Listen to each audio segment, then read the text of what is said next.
Rob, first home game for you in a while. Just an idea of what the energy is like being here, defending the title in Australia. Yeah, it's unreal to be here defending the belt in home country. It's a milestone of mine, and yeah, I guess the biggest thing I can say is that I'm relaxed. It feels great.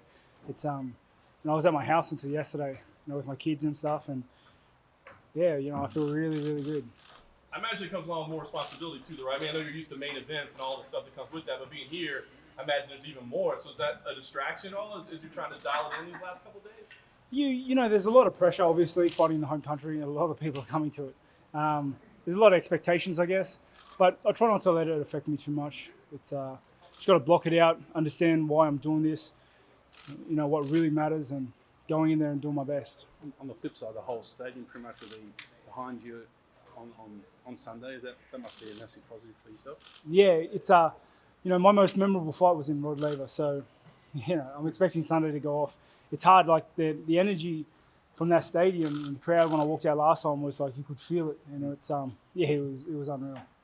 You're coming from those battles with Yoel. I mean, help us understand physically, mentally, psychologically where you are, because I think everybody when they talk about you now, they're worried that those wars take something out of you, even if it's 1%. Did it take something from you? I feel they should be worried, but for other reasons. I feel that Yoel gave me his best in 10 rounds and put me away.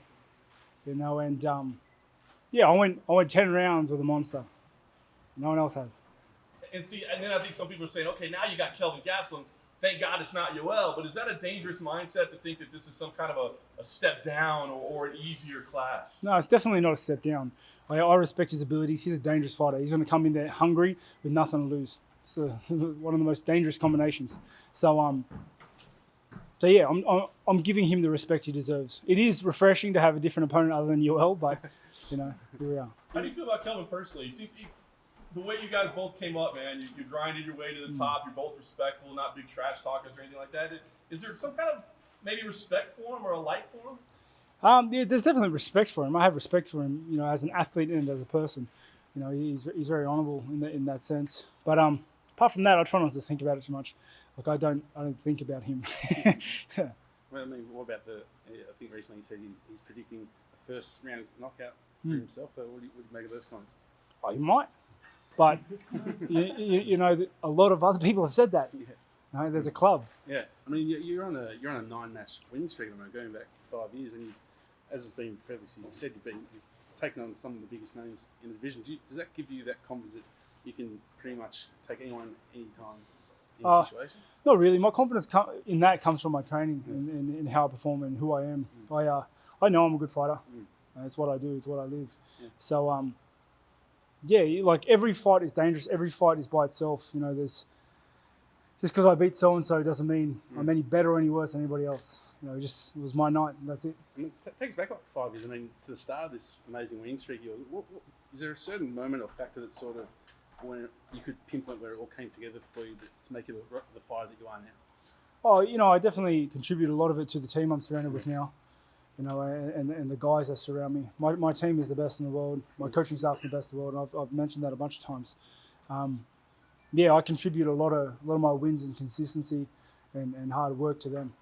And it's obviously your first ever title defense. It must be a pretty special moment for yourself. Oh yeah, it's a very special moment. Yeah. I think the biggest thing is that I've missed home. I've wanted to fight here for a long time, and to be able to come home and defend my belt.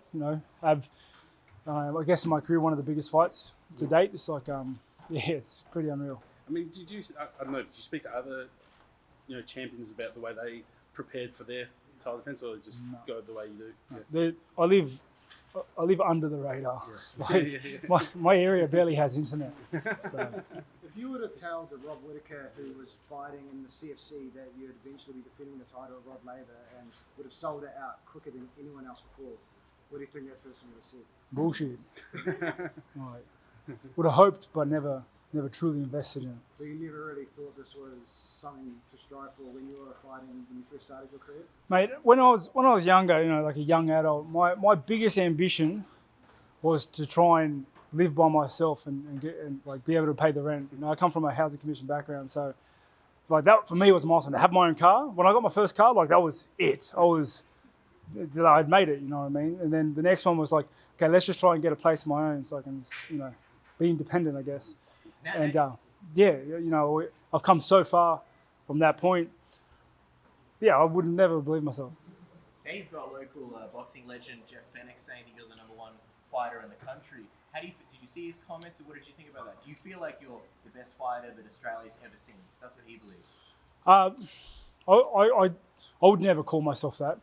It's you know, I strive to be the best fighter ever. Like that's my goal. Like I love fighting. I love to fight, and you know, bettering your skill set to get more wins and to fight better and to win is you know, it's my goal. It's my ambition. But to receive accolades from someone like that is massive. You know, I'm deeply honoured, and you know, I guess I'm doing something right. Israel Adesanya said the other day that he believes that the reason why this event sold out so quickly the way it did is because of his fight with Anderson Silva. He kind of said to you, "You're welcome for the pay-per-view points, for the accolades." What do you think about that? Do you think there's any truth to it? Thank you. Like, I don't know. Like, yeah, it is what it is. But like, yeah. He also said recently that it's in his best interest if you win on Sunday. Obviously, inferring that if you win yours, there'll be a down the line a potential trans-Tasman super fight between the both of you. And how do you sort of see that? Yeah, you know, truth be told, like almost every time I've jumped on an Australian card, it's sold out. Like before he was on the scene. Yeah. You know, so I guess then like the super fight's on Sunday because I'm there. Yeah. Would it excite you more if you got a chance to fight Anderson Silva over Izzy? Because that would be a big fight as well. I'm not thinking that far ahead, mate. Like, yeah, Sunday's too close, too hard. How do you compare Kelvin's resume to your own? It's very similar. He's beaten some big names. He's young. He's hungry. He's tough. He hits like a truck. He's got good, well-rounded skill sets. So I think we go in there very, very, very, very even. You know, it's just yeah. I'm going to bring the best Robert Whittaker to date on Sunday, and you know, I'm dangerous on a bad day. What did you think of Kelvin Gastelum going over to Resilience Training Centre, sort of using Dan Kelly's facility? Dan's a bit of an ally of yours, a fellow Aussie. He's going in there using his facilities. Didn't know, to be honest. And I don't know. Don't care. Like, Dan's a good bloke. I still like him. But I live in Sydney. So. I mean, Gastelum's last fight was a similar scenario in that he went over to Brazil to fight Jacare. And, you know, Jacare obviously had the home sport and he won that. Do you sort of think that could hold him in good stead for this sort of, I mean, it's similar because it's you in Australia. No, it's a fight. You know, that was a close fight. They're both tough guys. Kelvin walked away with the win. That's just how it is. Someone has to. He's coming over here. You know, it's a long trip. It's an annoying trip. To be honest, I don't really care what he's doing or how he feels. I feel great. So I'm going to go in there great. Yeah. And that's about it. Yeah. You mentioned the energy of Rod Laver. It was fantastic last time, but you fought at Etihad as well, which I guess is Marvel Stadium now. On your list of things to do is going back to that big stadium and maybe headlining a show there. Is that something that you want to do? Not really. Like, I haven't thought about it at all. I'm sorry. Fair enough. And, you talked about, early it was just paying rent and getting a car that drove you. What drives you now? I mean, imagine you can pay rent. Imagine you can afford a car too. This is how I live. This is who I am. You know, I'm a warrior. Yeah. You know, this is my path, and I'm enjoying it. Do you think about what you want your legacy to be? I mean, you've got this incredible win streak, but now you're really just starting this new chapter as champion, and you got Yoel behind, you get Devon. Do you think about what you want your legacy to be? I have a legacy, and but 3 little beautiful legacies, and they can grow up and they can see the things that I've done and where I came from, and just knowing that is enough for me. I mean, it's all relatively quickly. When you look at some fighters can fight into their early 40s, you're 28 yourself. Do you feel like you got, it's only I guess could only be just the start of something very special for yourself? Yeah, I believe I'm still in a growing period. Yeah. I'm still understanding who I am as not just a martial artist and a combat athlete, but who I am as a person. So, yeah, I have a lot of good years in me still, and I'm excited for what the future holds.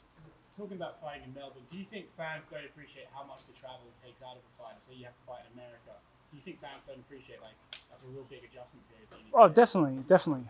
I think sometimes the fighters don't appreciate how hard it is.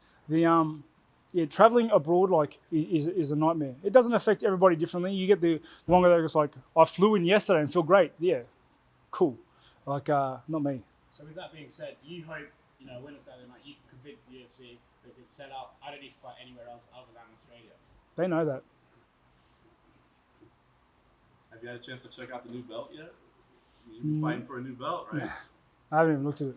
You got any messages from the TAFE students that you've been working with lately, mate? Yeah, they always give me their best. It's been great working with those guys, working with the Gracie Aboriginal pathways. It's unreal.